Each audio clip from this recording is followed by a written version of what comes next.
Salut à tous, c'est Max de Maxématique. Aujourd'hui, on va travailler sur les écritures scientifiques d'un nombre. On va notamment voir comment on construit l'écriture scientifique d'un nombre. Alors, comment on fait ça?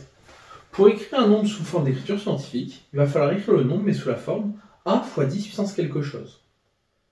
Où le nombre a est compris entre 1 et 10 exclus. C'est-à-dire que le nombre a, ce sera 1, quelque chose, compris entre 1, quelque chose, et 9, quelque chose, jamais plus.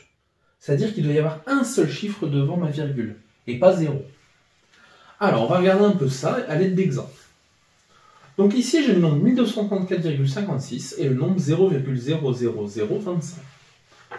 Alors, pour déterminer l'écriture scientifique d'un nombre, on va toujours faire la même chose. On va placer notre virgule, histoire d'avoir 1, quelque chose, 2, quelque chose, 3, quelque chose, etc. jusqu'à 9, quelque chose, au choix. Ici, par exemple, pour 1234,56, je vais placer ma virgule ici, juste après le 1.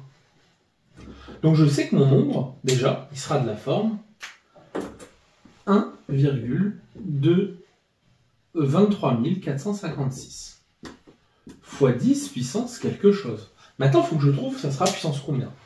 Pour savoir ça, on va prendre la nouvelle virgule là, la virgule en rouge que j'ai placée, et je vais compter de combien je dois me déplacer pour aller rejoindre mon ancienne virgule, et est-ce que c'est vers la droite ou vers la gauche? Si je me déplace vers la droite, alors ce sera une puissance positive. Si je me déplace vers la gauche, alors ce sera une puissance négative. Donc ici, je vais compter, tout simplement, on va faire des petits U.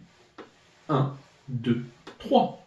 Donc pour passer de ma nouvelle virgule à l'ancienne virgule, je dois me décaler de 3 rangs vers la droite. Donc ce sera x 10 puissance 3. Et voilà l'écriture scientifique de 1234,56. On va faire la même chose maintenant avec 0,00025.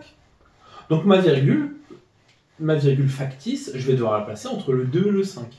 Voir quelque chose de la forme 2, quelque chose. Là, en l'occurrence, 2,5 fois 10 puissance quelque chose. Et maintenant, on va compter de combien de rangs je dois me déplacer et vers quelle direction, vers la gauche ou vers la droite. Là, déjà, on sait qu'on va vers la gauche. Donc, ma puissance sera forcément négative. Et ensuite, on compte 1, 2, 3, 4. Pour aller de ma virgule factice à ma virgule de base, je dois me décaler de 4 rangs vers la gauche. Donc mon once deviendra 2,5 fois 10 puissance moins 4.